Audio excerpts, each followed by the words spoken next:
أعوذ بالله من الشيطان الرجيم بسم الله الرحمن الرحيم الحمد لله والصلاة والسلام على رسول الله أما بعد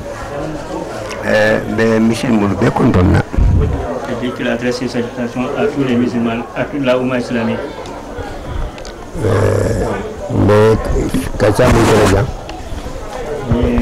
L'objet de la causerie d'aujourd'hui.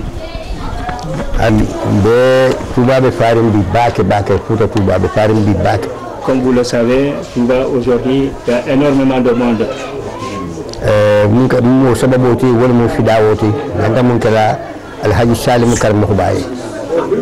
La cause de cette grande affluence aujourd'hui à Touba, c'est le grand Fidao de Karamokhoba.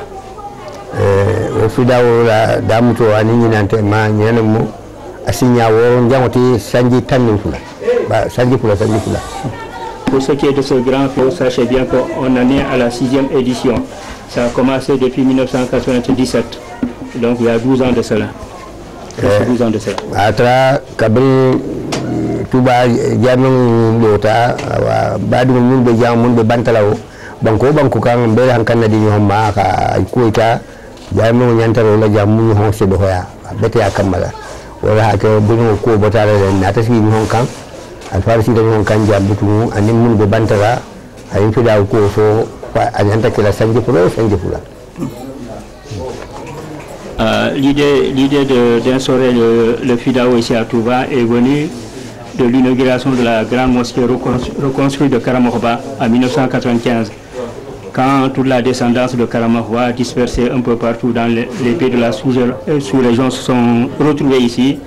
Ils ont émis l'idée qu'à partir de 1990, qu'il y ait tous les 2 ans un grand Fidao dédié à la mémoire de Karamokhoba. Kamala ni sanji fula do sita profendi ni boda karam bawro to wala ila karmo ha beden din atela wala ifal ni bemba la karmo ha beden di awa karam bana bon sungulela ni banko na ben Afrique ya bes mama abesina. Depuis 1997, la première édition, tous les 2 ans après, tout le monde se retrouve ici, la descendance de Karamokhoba, les alliés, les connaissants, les parents, les talibés, tout le monde se retrouve ici à Touba pour justement célébrer ce Fidao, ce grand Fidao. Fidao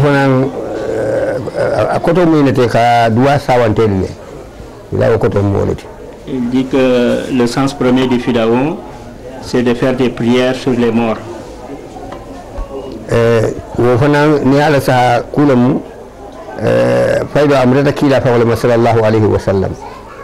Il dit que le fondement juridique légal du Fidao provient du prophète lui-même, paix et salut sur lui. Comme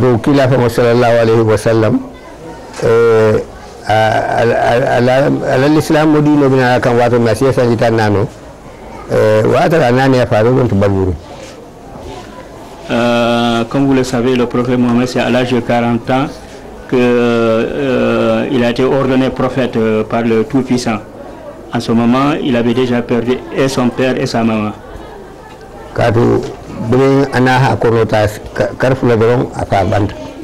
C'est quand sa maman était en état de 2 mois que la maman a rendu l'âme. Son papa aussi a rendu l'âme quelque temps après. À l'âge de 6 ans, plutôt à l'âge de 6 ans qu'il a perdu sa maman.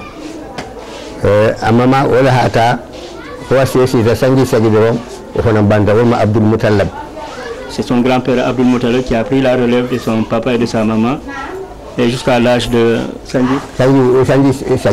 jusqu'à l'âge de 8 ans, ce dernier aussi a rendu l'âme, son grand-père Abdul Muttalib.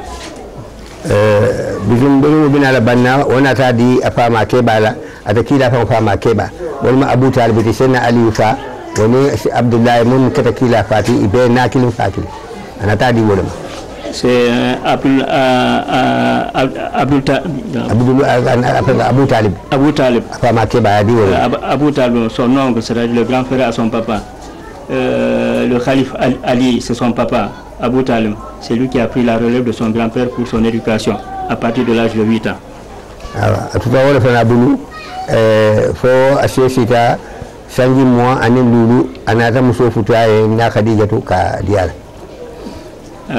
Abou Talib, son oncle là, a assuré son éducation jusqu'à l'âge de 25 ans, âge auquel il s'est marié. Il a pris sa première femme, notre mère Khadija.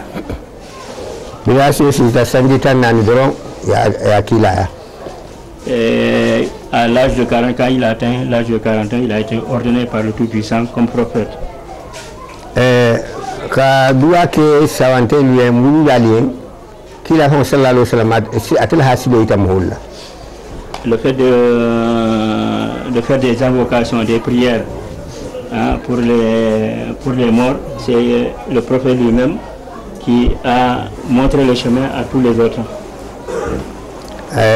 Katu kila anatana imira lusorota ababa aniana ila kuwa hinno juntatu. Un jour, il a profondément réfléchi sur la situation de ses papas, de son père et de sa maman, de ses parents. Kadu yinkamala atamanki la yinyala imankala jama moti anata aladani inna fo atala se awa Abdullahi ya wulufa ana Aminat arasi la wuliaye ya kalmar shahadato fo yen isa itara amantor kono nyami.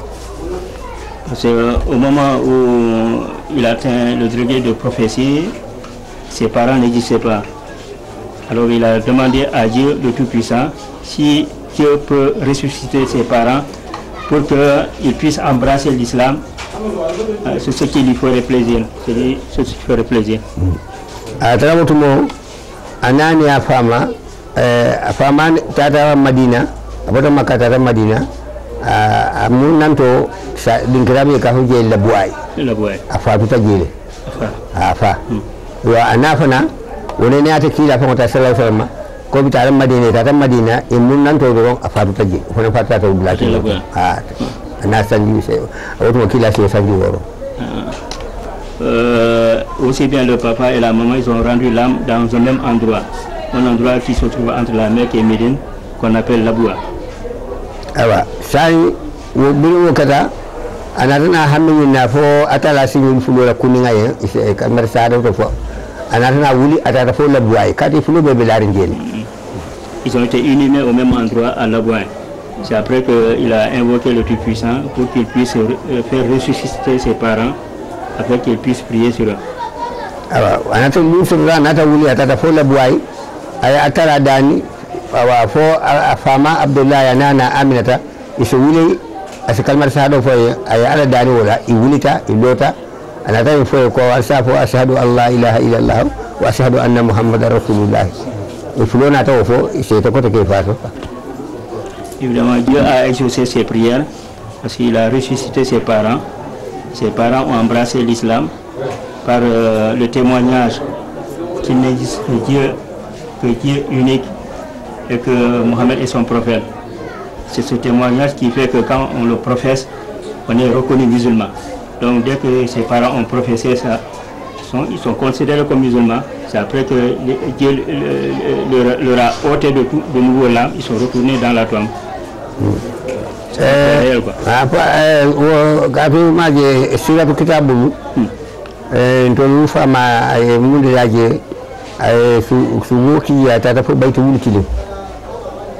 ودنا تبرا فرجع ونفقو ووالداه أتت عنه نجاتهما وأنه أهيا للمصطفى الألمي فآمنا ثم مات ميتين فلا تهل بجلق لفالرحمن ذو كرم. أكو إلى صلى الله عليه وسلم أناني أفا كفو إلى دنيا مسلمات ولا الله ينكو سابلا وكل السهدة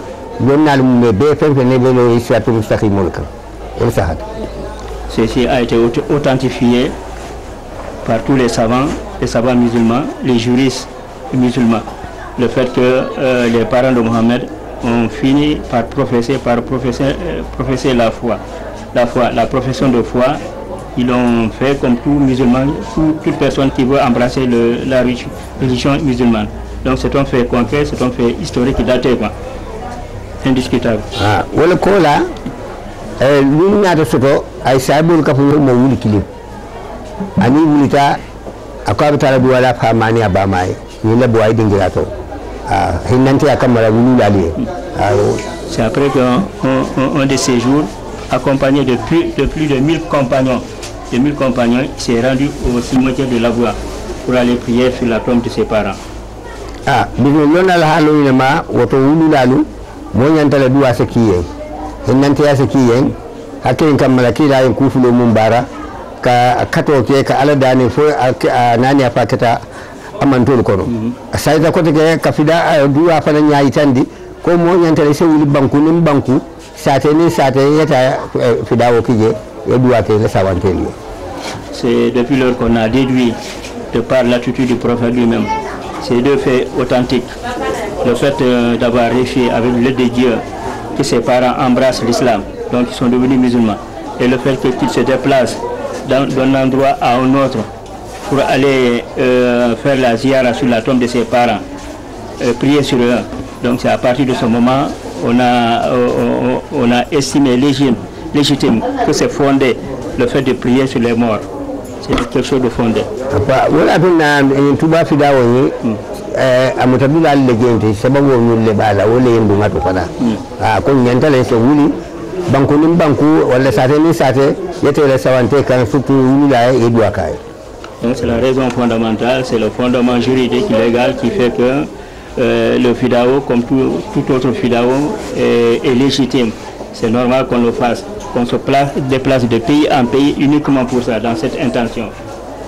Ani kila sallallahu alayhi wa sallam anata inti hadithu to ako jamatul insan kata anhu amaluhu illa min salasin sadaqatin jariyatin aw ilmin yuntafa'u bihi aw waladin salihin yad'u lahu muttafaqun alayhi.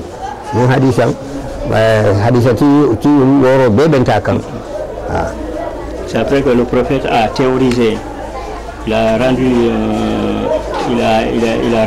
une règle comme quoi il est normal, il est légitime de faire des prières sur les morts. Il dit que quand quelqu'un quitte le monde, tout disparaît en lui, sauf trois choses. Parmi ces trois choses, ce qui reste, ce qui est bénéfique pour lui, là où il est dans l'au-delà, c'est de prier sur lui. Ça c'est l'un des trois faits indiscutables. Ni hadithu l'imam Muslim nata akumoti, Bukhari nata akumoti, Abu Dawud nata akumoti, Nasai nata akumoti, Ibn Majah nata akumoti. Ce hadith a été authentifié par les plus grands juristes de l'islam que tout le monde reconnaît. C'est ces gens-là qu'il a cités. Wala kamala ndo fana nasita badi mo be jango jang yin fidawo wato nisa foro le baran ka kole men wato sita badi mo be jawo da dina karo be besi wulin sina hakin kamala kila la bo makka sallallahu alaihi wasallam kana la buwai kana nani yafa kana duwaye wala sabu to fana be dina dawuda do bola Senegal do bola Gambie do bola Guinée Bissau Mauritanie Côte d'Ivoire awa Niger abe mo bola abe fana. C'est la raison pour laquelle, comme c'est le Tout-Puissant lui-même qui nous a recommandé d'imiter, de copier, de suivre tout ce que le prophète sallallahu alayhi wa sallam fait, comme geste, comme parole, comme ce qu'il vient de faire. Il a fait entrer ses parents dans la religion musulmane et il s'est déplacé d'une région à une autre région pour aller prier sur eux. C'est sur ce fondement qu'on s'est basé pour dire que pour le fidao de Touba, il est nécessaire de se déplacer de pays en pays, quitter le Sénégal à venir en Guinée, la Côte d'Ivoire à venir en Guinée, la diaspora à venir en Guinée, uniquement pour ça.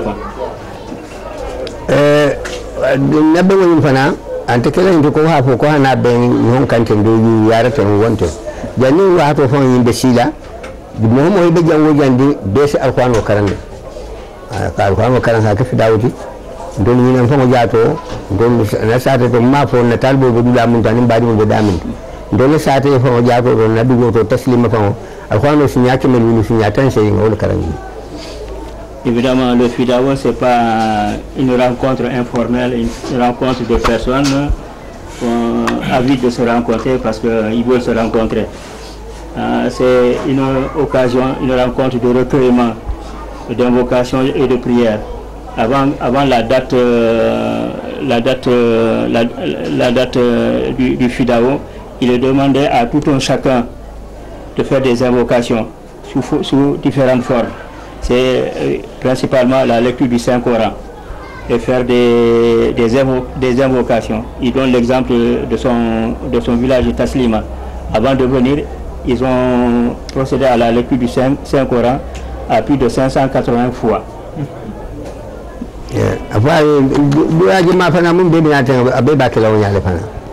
Il dit que dans tous les coins, dans tous les recoins de tous les pays de la sous-région et de la diaspora, tout le monde procède ainsi, quoi.